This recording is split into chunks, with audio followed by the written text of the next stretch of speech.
Our lead story tonight, former Bihar MP and convicted for killing an IS officer, Anand Mohan Singh walked out of a Bihar jail in the early hours today amid a huge row over the Bihar government's decision to change prison rules, allowing early release of even those who killed a public servant on duty. This as his daughter today appealed to the Prime Minister, saying that we can't fight with these powerful people. How can he walk free? I'm here with the daughter of Mr. G. Krishnaya. This is a younger daughter, in fact. Padma was only 4 when the incident happened. Her sister Niharika was in fact 6 years old. Her mother told us, in fact, that even though they were very, very young, the trauma of it was something that they have lived with for so many years. Now hearing about Anand Mohan's release, and today he is to be out of jail. Well, it's very disheartening to know this, that, he was out of the jail today. We were hoping that the life imprisonment would continue. There was kind of solace to us back in 2007 when the case had come out due to IAS Officers Association effort that they had put in. Even then it actually took 13 years for the death sentence first in 2007, and then that became a life sentence in 2008. Yeah. Yes. And then after that we were in the thought that the life imprisonment would continue. And back then, I think after when Nitish Kumar became the Chief Minister of Bihar, he had told that people like Anand Mohan should not be encouraged, and they should be given life imprisonment. I don't know why Nitish Kumar ji had to change his decision about this, and this was definitely not expected of the Chief Minister of Bihar. I would actually say you could appeal directly to the Prime Minister President, like your mother was saying, what you would like to see in this case, because one, you lost your father, your mother was hardly 33, they had a love marriage, they were hoping to have a better life once your father joins the services, and they both wanted to serve the country. Well, I would request PM Narendra Modi ji, firstly, a very big namaskar to you, sir.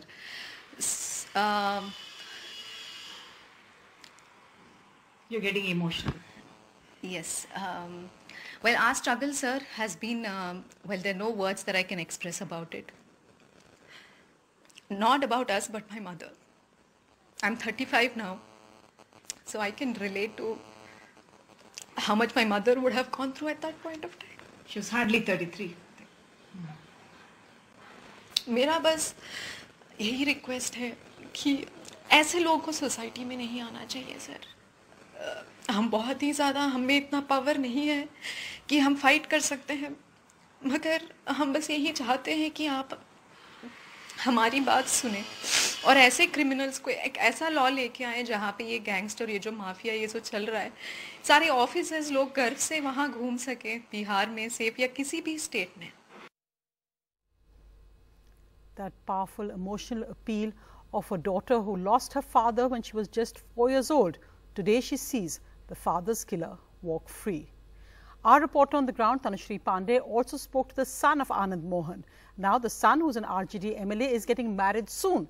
He says that they've also lost a father and defended the fact that his father was given early release. I just have to say that it's been 16 long years and everyone knows, सबको पता है कि क्या कहते हैं, मेरे पिताजी निर्दोष होने के बावजूद उन्होंने सजा काटी, लेकिन कोर्ट का जो आदेश था उसको हम लोगों ने बिल्कुल माना, पूरी सजा कंप्लीट की हम लोगों ने, and today we are matlab after 16 long years he's out, and it's a very emotional period for the family, and we don't have anything. Will you go and meet Krishnaya's wife as well? बस बात ऐसी है कि ये idea मेरे ये विचार मेरे मन में आया था कि हम लोगों ने 15 साल में बहुत कुछ झेला है, एक पिता के बगैर जिंदगी कैसे कटती है हम समझ सकते हैं, और हमारे दर्द तो उनकी फैमिली के लिए भी हुआ, हमारे दर्द से लाख गुना ज्यादा दर्द उनका, ज्यादा दर्द उनको है ना, और इसीलिए हमको एक इंसानियत के नाते इलेक्शन से पहले ये क्या किसी तरीके का राजपूत कम्युनिटी का वोट लाएगा क्या? ये सब हम नहीं जानते, इस सब के बारे में हम नहीं जानते। We'll keep tracking that story. The IAS Officers Association is contemplating going to court against this release. The other report we're tracking is the death after a Naxal attack. A huge explosion yesterday in Chhattisgarh where 11 jawans of the state police were killed, 10 jawans and one driver who was driving the rented van. Today, the Chief Minister carried the coffin of one of those jawans, but larger questions being asked on what actually happened and why is it that when Naxal violence had come down, how is it that they could carry out such a huge explosion? This video has now emerged that captures the moments right after that horrific explosion.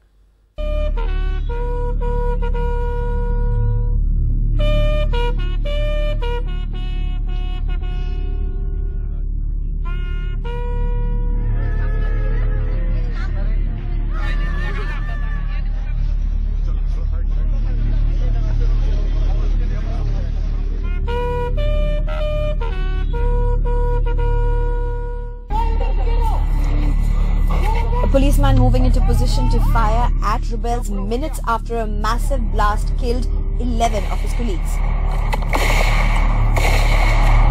The short video, shot by another policeman who had taken cover under a vehicle after the blast, also shows the site of the explosion.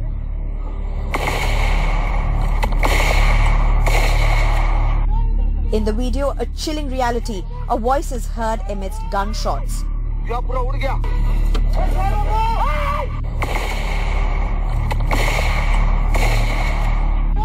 The blast left a crater about 10 feet deep.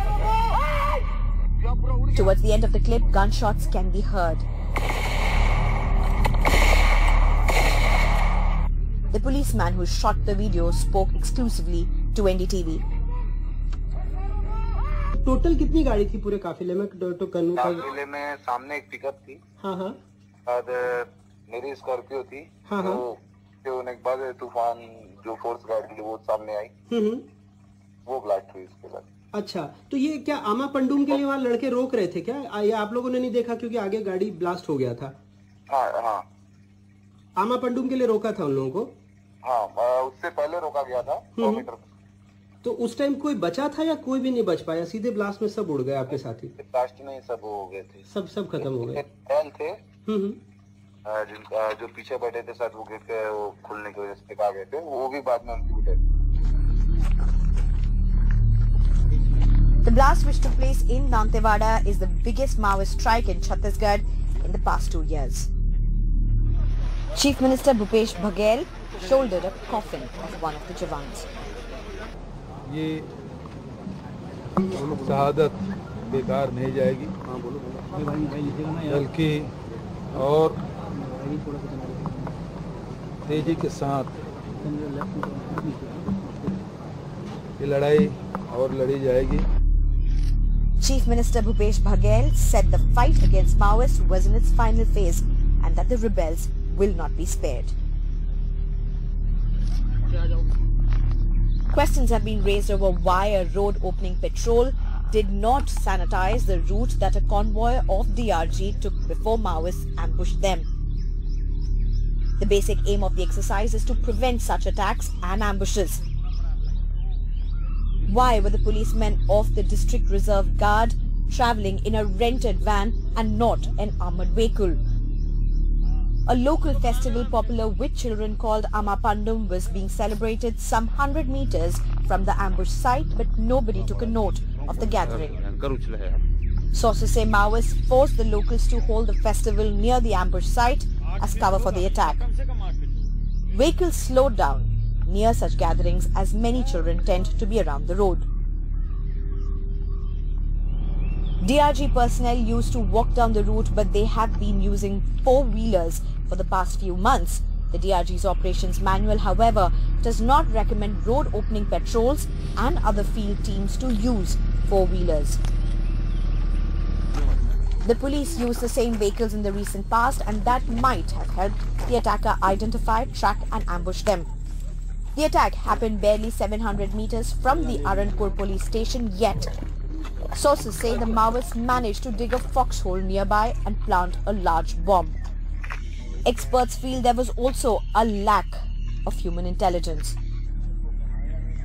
जैसे ID महोदय का एक पुराना modus operandi, एक पुराना तौर तरीका है जिसमें पूर्व में भी हमारा काफ़ी नुकसान हुआ, लेकिन हर ऑपरेशन में आवश्यक सावधानी बरतते हुए फिर उस चुनौती को सामने करके हम लोग आगे बढ़ते थे।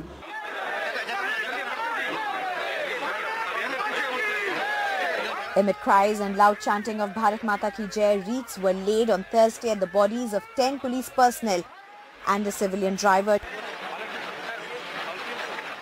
Darbhar Division Committee, a subcommittee of the Maoists that operates in and around Aranpur, took the responsibility of the attack. They were holding meetings in different villages for an attempted revival.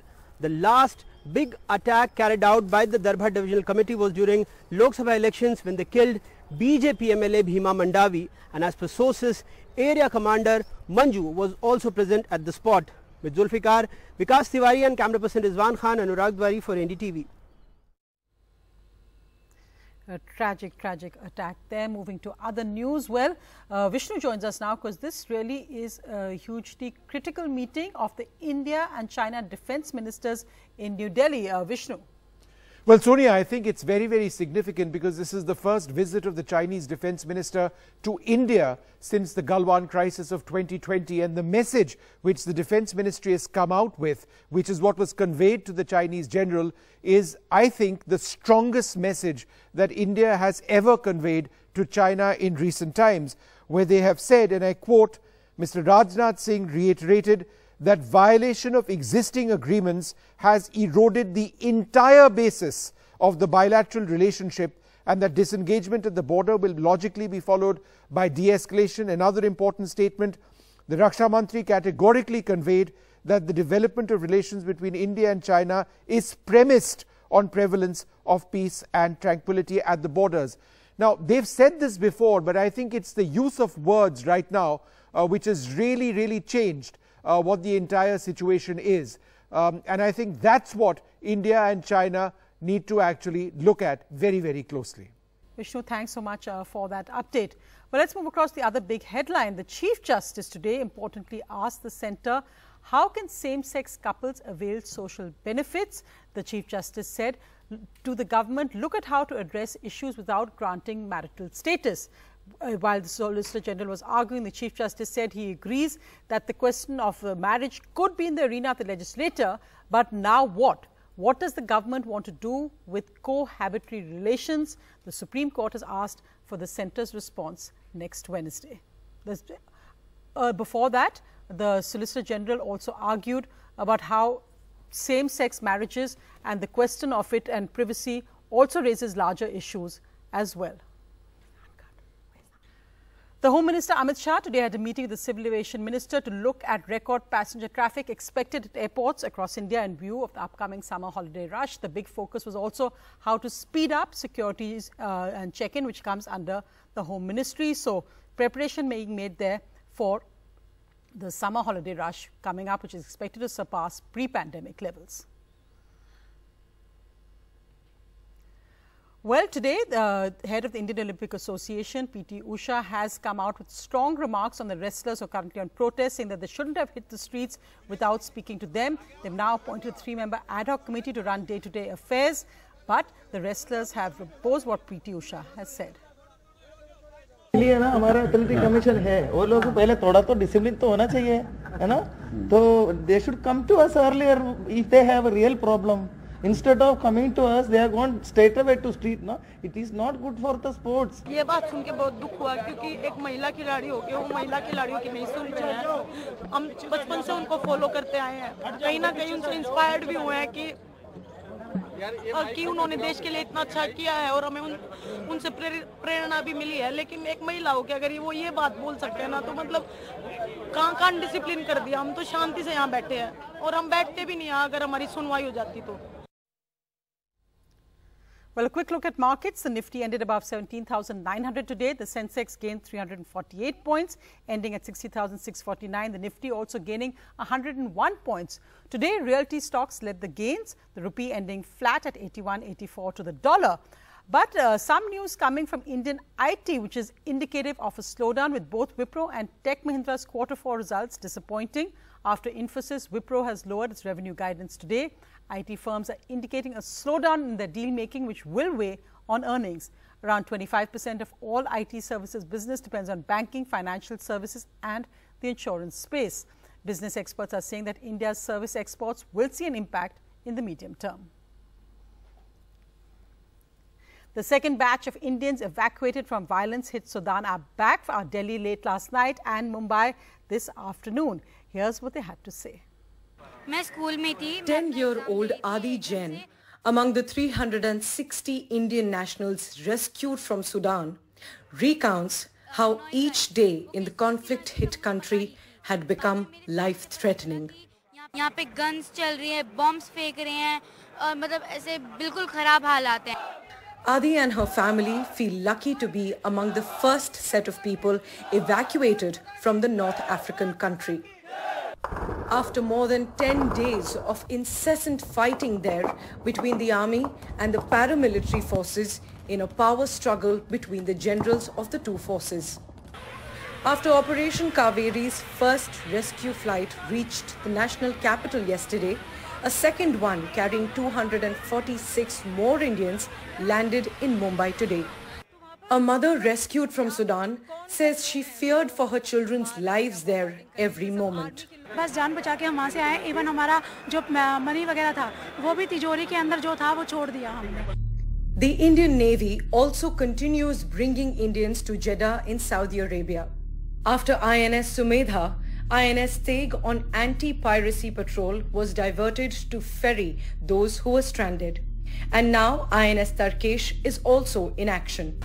But with close to 3,000 Indians still stuck in the crisis-hit country, the Indian government assures that no one will be left behind. There are 3,500 Indian nationals and about 1,000 odd PIOs in Sudan. Our effort is to get every stranded Indian out of the harm's way into an area of relative safety and then from there for Sudan and back here. While they remember the horrors, they've left everything there and they're going to start a new life here in India. In New Delhi with camera person Kannan Patra, Priyanshi Sharma for NDTV.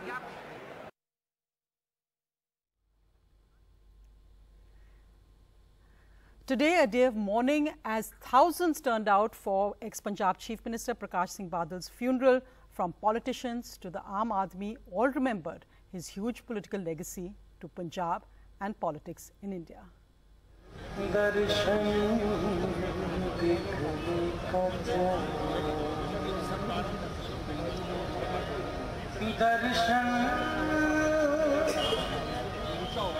Thousands gathered to say their final goodbyes to the grand old man of Punjab politics, Prakash Singh Badal, who died on Tuesday evening at the age of 95. The 5-time Chief Minister and 11-time MLA was cremated in his favourite Kinu garden at his ancestral village Badal in his former constituency Lambi. Among those in attendance were top leaders across political parties from all over the country who, despite political differences, hailed the late leader's contributions to his state and to the nation. सामाजिक सौहार्द के लिए उन्होंने अपना जीवन लगाया. समाज में सब लोग भाईचारे के साथ रहें, ऐसे शख्सियत का जाना एक युग की समाप्ति है. अनाज की समस्या हल करने में जिन लोगों का योगदान ये देश कभी भूल नहीं सकते, इसमें बादल साहब का नाम हमसे लेना पड़ेगा.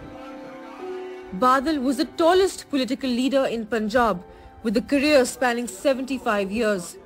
He held the distinction for being the state's youngest and oldest chief minister, for forging an alliance with the BJP at the centre and for seeing Punjab through decades of turbulent times.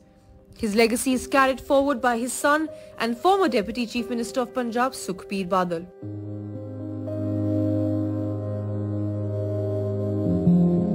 With Saurabh Shukla in Lambi, Naitara Singh for NDTV. And finally, well, everyone loves tiger safaris, but remember that there are wild animals in natural habitat. Look at what happened when this tiger charged at these tourists. Ma'am डर क्यों रही? आप चिल्ला क्यों रही हो? मैं आपको मना कर रहा हूँ, आप चिल्ला रही हो। डरो मत, डरो मत।